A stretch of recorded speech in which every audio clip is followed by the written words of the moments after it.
ये जनाः पर्युपासते तेषां नित्यभियुक्तानां योगक्षेमं वहाम्यहम्। अनन्यश्चिन्तयन्तो मां ये जनाः पर्युपासते तेषां नित्यभियुक्तानां योगक्षेमं वहाम्यहम्। अर्थात जब जीव मेरा हो जाता है, जब जीव मेरे शरणागत हो जाता है, तो उसके योगक्षेम का वहन मैं स्वयं करता हूं। अभिप्राय ये है मेरे भाई बहन, भगवान श्री कृष्ण कहते हैं कि उसके जीवन के समस्त भार को मैं ढोता हूं। ऐसा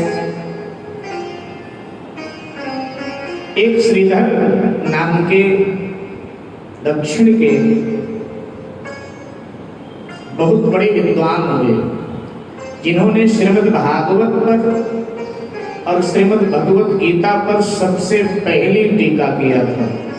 विद्वानों के समाज में आज भी उस टीका का बड़ा आदर है, श्रीधरी टीका। तो ऐसे श्रीधर स्वामी जी उन दिनों, जिन दिनों की ये घटना है जो हम आपसे चर्चा करना चाहते हैं, उन दिनों श्रीधर स्वामी जी हरिद्वार में गंगा के तट पर निवास करते थे। उस समय हरिद्वार आज जैसा नहीं था, पुराना हरिद्वार, वहां निवास करते थे। उनकी झोपड़ी थी वहां। प्रातः काल वो झोपड़ी से चले जाते थे हर की पैड़ी पर, वहीं स्नान ध्यान पूजन पाठ के बाद में श्रीमद् भगवद गीता की टीका करते थे, अनुवाद करते थे। अनुवाद करते करते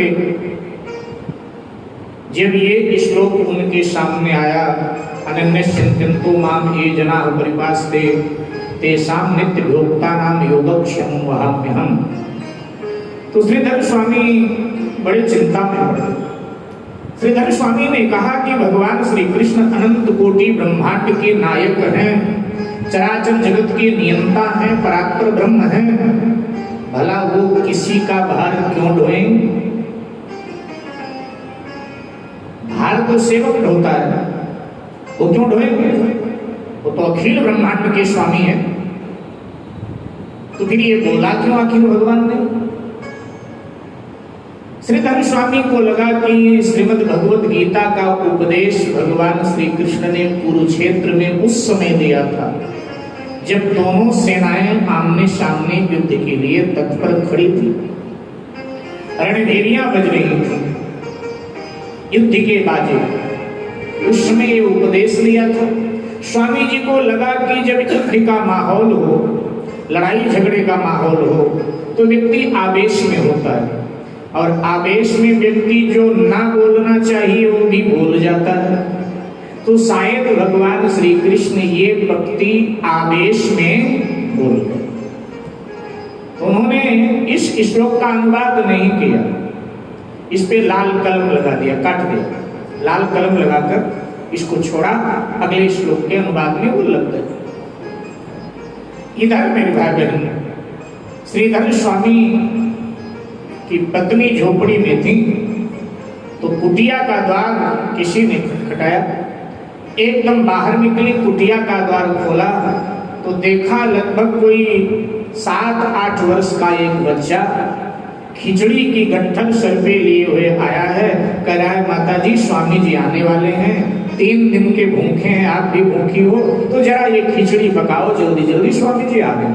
उन्होंने खिचड़ी उतार कर रखा कोने में, बालक की ओर देखा तो उसके मुख से खून की उल्टी हो रही थी।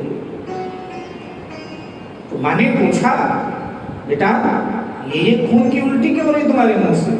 तो बालक रोने लगा। उसने कहा, माँ स्वामी जी ने इतने जोर का थप्पड़ मेरे गाल पर मारा है कि बार बार मेरे मुंह से खून की उल्टी हो रही है, ये उल्टी बंद नहीं। स्वामी जी ने मारा।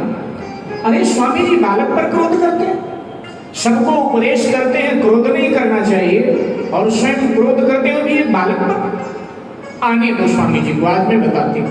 और ये कहती हुई माँ अंदर गई। मैं पानी लाती हूँ, तो बेटा मुंह साफ कर दे, खुला कर दे। वो अंदर गई झोपड़ी में पानी लेने, बाहर निकली तो कोई बालक नहीं था। दूर दूर तक नजर दौड़ा नहीं, कहीं कोई नहीं। हाँ, स्वामी जी आते हुए जरूर दिखे। अब जैसे श्रीधर स्वामी पहुंचे तो उनकी पत्नी लड़ गई उससे, स्वामी जी ये क्या करते हैं, दुनिया को उपदेश देते हो क्रोध नहीं करना चाहिए और स्वयं एक बालक पर क्रोध करते हो। इतने जोर का आपने थप्पड़ मारा, देखो ना कितनी खून की उल्टी किया है। एक तो इतना बड़ा गट्ठर सर पे लगवा दिया बालक ने, अरे खुद लेके आ जाते, थप्पड़ अलग से मार दिया। स्वामी जी ने कहा कि देवी, प्रातः काल से अब तक मुझे कोई मिला ही नहीं, हर की पैड़ी पर कोई आया ही नहीं प्रातः काल से अब तक, कोई बालक बूढ़ा जवान कोई नहीं है। मैंने खिचड़ी का गट्ठर भी नहीं भेजा और न ही मैंने किसी को मारा। तो कहा ये देखो ना, ये खून की उल्टी कर गया है, देखो ना ये खिचड़ी का गट्ठर रखा हुआ है। जब ये सब देखा तो अचानक स्वामी जी को अपनी भूल याद आई। ओ देवी, वो और कोई नहीं था, तू बड़भागी है, तू बड़भागी है। तुझे स्वयं गोविंद दर्शन दे गए, बालक के रूप में भगवान दर्शन दे गए। मैंने उनका वाक्य काट दिया, यही है कि उनके गाल पर मैंने थप्पड़ मार दिया और उन्होंने ऐसा करके मुझे दिखा दिया कि तुझे अपने पत्नी की चिंता नहीं, 3 दिन की भूखी है, तू 3 दिन का भूखा है। देख, मैं तेरी चिंता कर रहा हूँ, मैं तेरा भी भार ढो रहा हूँ, तेरे घर में खिचड़ी पहुंचा रहा हूँ और तू मेरे वाक्य को काट रहा है। और तब उन्होंने कहा, वाकई में जो भगवान को समर्पित हो जाता है, भगवान उसके भार को ढोया करते। हमारे मंदिरों में मेरे भाई बहन, श्री हनुमान जी का जो स्वरूप लगभग प्रतिष्ठित होता है, वो पर्वत एक हाथ में लिए हुए हैं, पर्वत हाथ में लिए हुए खड़े हुए, यही स्वरूप लगभग प्रतिष्ठित होता है। अब पर्वत तो हनुमान जी लाए थे लक्ष्मण जी के लिए संजीवनी, जिस पहाड़ी पर थी वो उखाड़ कर लाए थे, लेकिन इसके बाद में तो उसको पधरा दिया, रख दिया। लेकिन हमारे यहाँ वही स्वरूप प्रतिष्ठित किया गया।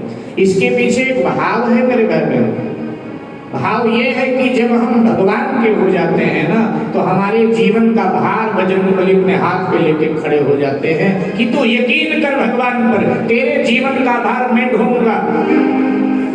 तो हनुमान जी इसीलिए बड़ा आश्वासन है, ये जो एक हाथ में पहाड़ टांग कर हनुमान जी खड़े हैं, ये भक्तों को आश्वासन है, भरोसा तो कर, तेरे जीवन का भार मैं ढोऊंगा। लेकिन हम भरोसा नहीं करते। देखिए, हम कर्म करें अपना और ईश्वर पर भरोसा करें, हमारे जीवन का भार वो ढोते हैं मेरे भाई बहन। तो भगवान उदार हैं,